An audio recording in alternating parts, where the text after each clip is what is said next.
Okay, I am here with Jared Morrison, another investor buddy of mine that I'd like everyone to meet. I've talked to Jared a couple times before, but I finally got him on my podcast, nailed him down for an interview. So Jared, if you don't mind, I'd like to just start off with a backstory on how you got into real estate investing. First, Annie, I just want to say thanks for having me. It's an honor to be on your show. Thank you. Uh, yeah, so my story actually started, right out of college. My wife and I we got married at 22, and she says, "Jared, you got to look at your student loan debt." We had both just graduated, and I just did not want to look at it. I was, at a stage of my life where it was better to pretend that problems weren't there than to face them. And she finally got me to look at it, and we were both 75 grand in debt Oh together. my gosh. Yeah, so I started down the Dave Ramsey path of, no credit cards, save everything you earn, and yeah, pay them down as quickly as you can. Live like no one else so you can live like no one else later on. So how long uh, did it take you to pay him off? It took 5 years, but during Okay. that time, we also moved to Korea and taught English as a way to kind of pay down the debt and travel at the same time. Yep. But yeah, so it took about 5 years, and then somewhere along that timeline, I listened. I forget who it was, but they were talking about it was a podcast, and they were talking about what it means to be wealthy. And I don't want to say they were bashing on Dave Ramsey, but they were kind of challenging his ideas. And they said, you know, if you if you're 60 or 65 and you have a ton of money, are you really wealthy? Because you have no time.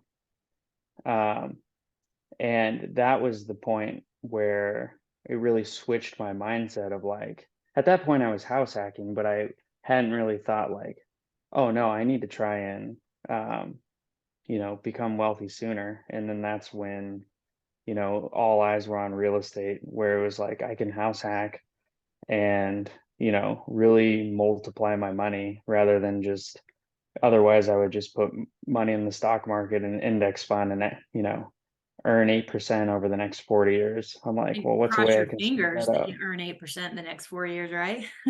Yeah, yeah, exactly. Well, 40 years. Yeah. Over time, that's about what it is. But yeah, so that really began my deep dive into real estate.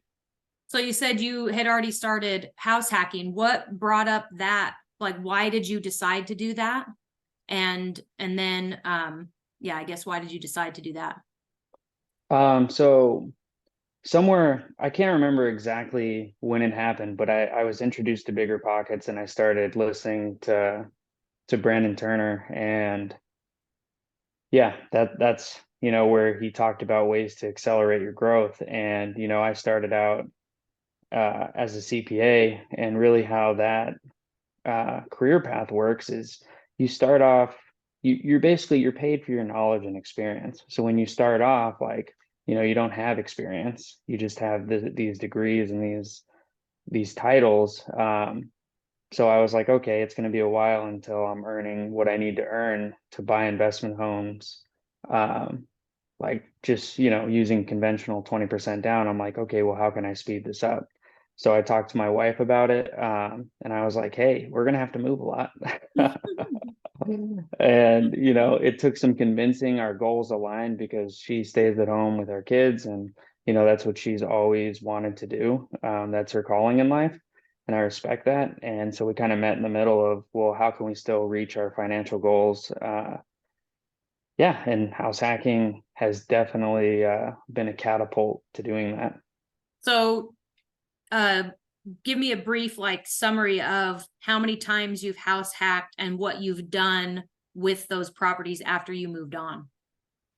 Yeah, so the first we looked for duplexes in Phoenix, but kind of what I found was it was either too expensive to purchase, it didn't really make sense. Or I mean, I just couldn't straight up afford it. They were pretty pricey. Mm. Or in areas that I could afford, it was just like, at that point we were about to start a family. It's like I don't feel comfortable. living here. So we bought a condo in Scottsdale. We held on to that one for about 3 years, saved up more cash, and then so we sold that one. We ended up using that money to do a fix and flip. So then we bought a house near ASU. We lived there for about a year, and then we moved again to Tempe, another place in Tempe, and turned that place into an Airbnb. Okay. And now we just moved back to Scottsdale and are turning our current home into a furnished rental. So that's what I'm doing right now. Okay. So that'll be like a midterm rental essentially, or short Yeah, term, I guess. yeah, midterm or short term. Just I have a property manager who focuses just on like the seasons. And so yeah, if it makes sense to do it as short term, which it doesn't at the moment. Well, I guess so the house I'm living in now has a pool. So that's a little different, but he kind of weighs the options. So the house near ASU, that was an Airbnb is currently a long-term furnished rental because that's, I believe, the best route at the moment Okay. as we kind of figure out where the economy is going. Okay. So, And then so you're moving again now. Do you have an exit plan for this current house you're moving into, or are you going to shift your strategy in investing and try something else? Stay there for a while and try something else. I'm kind of like, I have a plan. Like it was a value add purchase. Like we got a great deal on it. We went in right away, changed the countertops, took the popcorn ceiling off, put a hole in the kitchen wall to create a bar. Hmm. And so I believe we've already added about 50 grand in value from what else is sold and kind of the situation that the person was in that we bought it from. We bought it conventionally, put 5% down. I mean, that's the power of house hacking. And yeah, so I kind of like, perfect world. Um, the market continues to go up. In a year, I refinance, get a lower interest rate, and then at that point, evaluate whether or not we can afford to do it again because housing prices are just insane. I mean, to give you an example, I bought the Tempe house that we're about to turn into a rental in a year and 8 months ago, and we're moving into a 3 bedroom condo, and the condo's payment all in is 300 more, Oh, wow. and the other place is a 4 bedroom. So it just goes to Yeah. show you I mean, I don't know how it's going to be sustainable because it's pretty unaffordable. I haven't heard any of my friends buying. This is definitely a sacrificial long-term play. So I'll live in it as long as I have Okay. Okay. That makes to. sense. So as you have been going through this, what has been, I mean, I know you said one of the hurdles you kind of had to get around was getting on the same page as your wife and her agreeing to the constant moving in, every year or so. So other than that, has there been a big trial that you can think of that you ran into throughout this process? And what did you do to deal with that and to overcome it? Yeah, so I grew up playing sports, and my dad's philosophy was, when you're young, enjoy it because you're going to work your whole life. And so it was great because I enjoyed my childhood, but I was not, I'm not a handy person. I'm an accountant. Now I'm in sales. So managing my own properties, that was really a struggle. And because, I'm working a W-2, I have 2 kids. Um, and I'm trying to grow my portfolio. So it's like, how do I have time to manage as well? So I think, that was one of the biggest hurdles, and I overcame that by finding a really good property manager who, I check in a lot, because no one, I absolutely 100% believe no one's going to care for your property like you do. Right. So I check in a lot. I make sure that I'm on the top of his mind, but he's done a great job, and it's definitely relieved a lot from my plate so I can go focus on, doing more. How long did it take you? Did you try a couple before you found him, or did you do a pretty good interview process to where when you finally decided to hire him, it was you didn't have to move on afterwards. So I have some family who have rentals in Tempe as well, and I originally bought the Tempe house to be a college rental. When I but like I said, I'm just trying to move forward.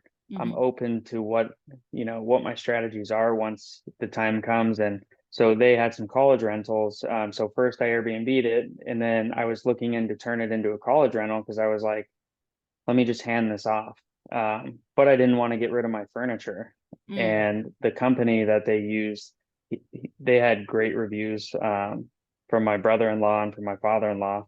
They recommended someone who, who worked on short-term furnished rentals and long-term. And so, I interviewed him. Um, he is an investor himself. So it really was kind of yeah, to me, a no-brainer. Yeah. And it's really worked out. Yeah, it's always helpful when you have referrals like that, when somebody you know and trust has already used the person. So that's great. It's great you found that. What do you think right now in your life you need in order to keep moving forward on this vision that you have? I'd say the biggest thing, I is to continue to network and meet people like you who are, doing great things and have as big of a vision as I do. But I'd say the most important thing, like I have the vision, I have the steps to get there. It's just the consistency of while this is all going on and trying to live a balanced life of, stay healthy, stay in shape, spend time with family, like, go to church. Yep. The biggest thing for me is staying consistent and even though it's small movements, it's movement. Um, just yeah, I would say that's probably going to be the biggest key to my success because I've definitely met, people like you and other people in sub two and the Gator community that, I have the right connections. Now it's just time to keep taking action. Yeah, and I've found too that with the connections that you make and just interacting more with the people who are kind of on the same path, it slowly and it creeps up on you, but it starts to elevate your level and the way you think about things. And um it just is a very beneficial way to get to where you want to go, just surrounding yourself with the people that are like-minded and kind of have the same ideas and goals and stuff like that. Yeah, 100%. I mean, I think, most of us, unless grew up in a very lucky situation, people look at what we're doing as too much sacrifice. Mhm. They want where we're going, but for whatever reason, they just can't take the steps to do it. So it feels lonely. But in this community, it doesn't. And yeah, just making new friends who have the same goals. I mean, I don't know how many times they've said it, just and how many times I've read it. It's just like you really are the average of the five people you hang out with most, because that's Well, where their mindset is. You have people elevating you in exactly. different Encouraging you. directions. Yep. And when you become close to these people too, it makes it easier for you to have that work-life balance because they kind of start blending.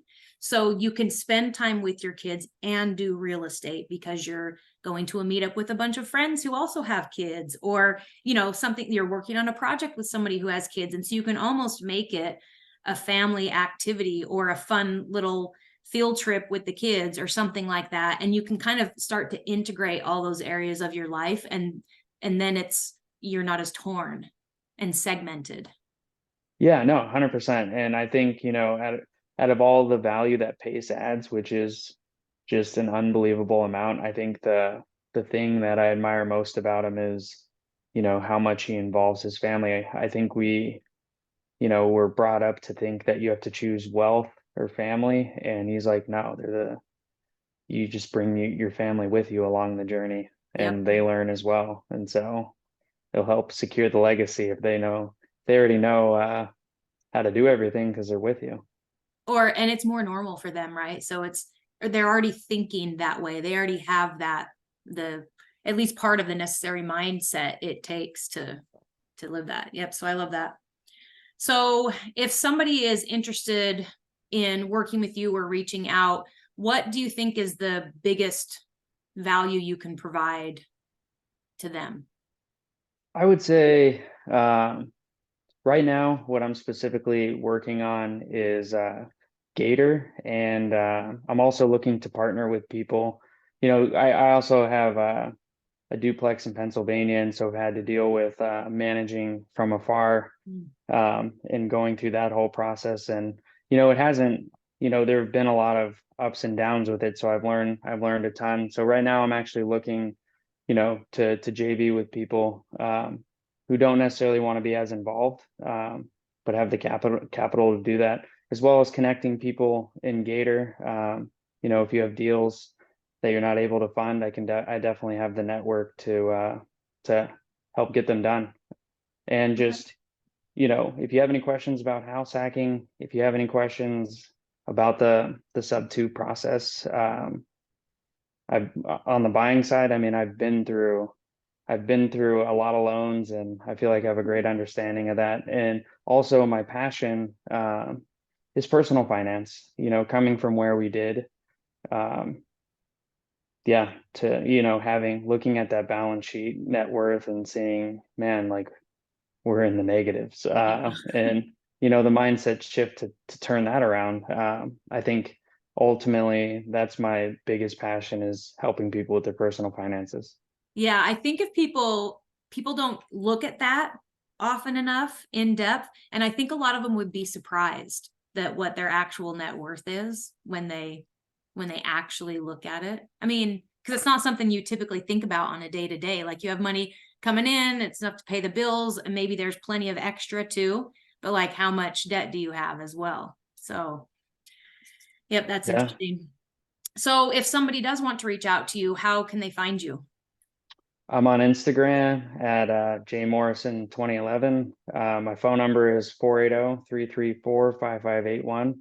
Feel free to just text me or call me. Yeah, that's pretty much it. Those are the easiest ways to get a hold of me. Okay, well, perfect. Well, Jared, I really appreciate you taking the time to meet with me today.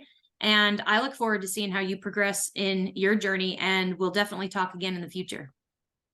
Thanks, Annie. Thanks for having me. It's really been a pleasure. Yep, thanks.